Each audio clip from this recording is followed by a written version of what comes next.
Mas magandang buhay po sa ating lahat para po ito sa lahat po ng mga nagtatanong kasi kinakabahan sila. Tapos ng mga kontrata nila pero hindi pa sila pinapauwi ng kanilang mga employer. Ang nasa isip nila, TNT na sila. Ang iniisip nila, huhulihin na sila ng mga polis or ang isip nila, ma-hold sila sa immigration, hindi sila makakauwi. Huwag po kayong kabahan as long as ang gamit nyo po ay working visa na pumasok sa isang bansa kahit man hindi ni-renew ni employer ang inyong mga kontrata, wala pong problema kahit hindi po ni-renew ni employer ang iyong kontrata.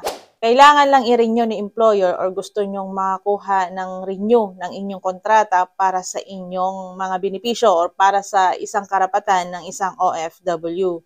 Halimbawa na lang ang inyong mga end of service benefits, mga vacation pay. Kung halimbawa ang isang employer hindi ka binigyan ng end of service benefits or vacation pay, papaano mo ito ipaglalaban or papaano mo ito irereklamo kung hindi ka binigyan ng kopya ng panibagong mong kontrata sa iyong employer kung in-extend ka ng another contract? Kung halimbawa na na-extend ka lang ng ilang buwan, 2 months, 3 months, may usapan kayo ng employer, hindi mo na kailangang mag-sign pa or mag-renew ng ibang kontrata. Kasi pag nag-renew ka, automatic yan, 2 taon. Ibig sabihin nun, kahit may usapan kayo ni employer na extend ka lang ng 2 to 3 months, pero pumirma ka ng panibagong kontrata, matatalo ka pag kayo ay nagkaso or nag-court. Kaya kung extend ka lang ng ilang buwan, huwag ka nang pumirma ng panibagong kontrata. Kung sinasabi ng mga employer nyo na ang sundin dapat is ikama at hindi kontrata, mali po yun. Dapat ang sundin natin is kontrata, hindi ang ikama. Kung ang ikama ang susundin, hanggang kailan ka mananatili na magserbisyo sa isang employer? Kung halimbawa ni-renew ito. Halimbawa ko rin, yung mga expired ang ikama, pero hanggang ngayon nagtatrabaho pa rin sila. Kaya sundin ang kontrata na galing Pilipinas at hindi ang ikama. Ang ikama, yan po ang pinaka-resident ID po sa bansang Saudi Arabia. Kaya po ang sundin ang kontrata. Pag natapos ang 2 taon na kontrata mo, kung ayaw kang pauwiin, pwede kang magreklamo. Kasi minsan si kasambahay na mismo ang naghahanap ng magiging amo niya. Pag natapos na yung kontrata niya sa isang amo niya, nagpapaalam siya na gusto niyang lumipat sa ibang employer, pero ito si employer ayaw pumayag. Halimbawa ko na lang po nung nag-work ako ng Brunei, tapos lumipat ako ng Malaysia. Ang trabaho ko doon, nagtrabaho ko sa mall. Trabaho ako bilang cashier. Ngayon, ang pinirmahan kong kontrata sa Pilipinas is 2 taon. Pero nagulat ako, umabot ako ng 3 years. Wala akong ibang kontratang pinirmahan. Nagulat ako. Kasi first time ko mag-abroad that time, 2009. So, ang manager ng mall is Filipino din. Kinausap ko siya, bakit wala akong pinirmahan ng panibagong kontrata. Na-extend ako ng 1 year. Nagsabi naman, okay lang daw yun. Dadagdagan na lang daw yung sahod ko, ganun. Working visa naman daw ang ginamit ko papasok ng Brunei, wala dapat daw akong ikatakot. Ang nakakatakot, yung mga TNT, yung mga visit visa na nagtatrabaho. Kasi yan, yung mga visa nila, pag visit visa kasi or tourist visa, hindi ka allowed magtrabaho.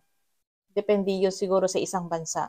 Pero kailangan, pag gumamit ka ng visit visa at gusto mo magtrabaho, kailangan mapalitan yung visa mo into working visa. Kung gusto mo magtrabaho, maghanap ka na magi-sponsor sa'yo. So yan guys, mga mahal kong OFW kasambahay, huwag po kayong matakot kung hindi man ni-renew ni employer ang inyong mga kontrata. Kasi may mga ganyan talaga na employer. Anong gagawin natin? Kung ni-report naman natin to sa OWA or DMW, kung matigas ang inyong mga employer, wala pa rin tayong magagawa. Kahit tayain mo sila sa embassy para magpirmahan kayo ng panibagong kontrata, minsan ayaw ni employer.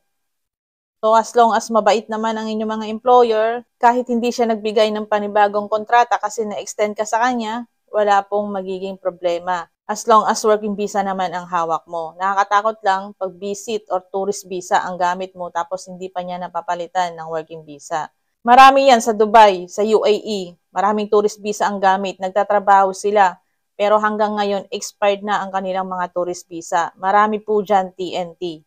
Kaya mag-iingat po sa pag-cross country. Lalo na pag ang gamit yung visa is tourist visa. Okay lang naman mag-cross country basta ang gamit yung visa is working visa. May permit kayong magtrabaho sa isang bansa. Hindi yung tourist visa. Pag tourist visa kasi parang magtuturo lang kayo mamamasyal. Hindi kayo pwedeng magtrabaho. Makakapagtrabaho man kayo, patago. Kahit nga sa Taiwan, kahit naka-working visa ka, hindi pwedeng mag-sideline. Karamihan doon ang nahuhuli mga Thailander. May mga ilang Pilipino din na nagsa-sideline pero patago. Hindi siguro kasya ang sahod nila, maraming silang utang na binabayaran. Kasi alam naman natin mga OFW, bago pa yan umalis sa bansang Pilipinas, lubog na yan sa utang. Nung umalis ako ng Pilipinas, papuntang Taiwan, malaki din ang utang ko noon. Halos 2 taon na akong nagbayad ng utang. Hindi ko kinakahiya na nagkaroon ako ng malaking utang kasi malaki ang placement fee sa Taiwan nung panahon namin. Nung panahon namin, ang placement fee pa noon, pinakamababa is 100K. Yung mga iba nga 150. So, nag-loan kami sa lending company. Binayaran namin ito installment. Inabot ako ng 2 taon. So, yung isang kontrata ko, wala akong naipon. Siyempre, kailangan din nating magpadala sa ating pamilya. Kaya nag-extend pa ako ng another contract. So, inabot ako ng 7 years sa Taiwan. Ang kagandahan lang sa Taiwan, tumataas yung sweldo yearly. Maraming mga incentive, lalo na pag Weya, yung parang Chinese New Year nila doon. Maraming ampaw. Hindi madadamat yung mga Chinese, talagang nagbibigay sila. Doon nakakaipon ang mga OFW. So yun guys, hanggang sa muli po. Ako nga po pala ang inyong lingkod, Jwency Fernandez po, isang OFW advocate.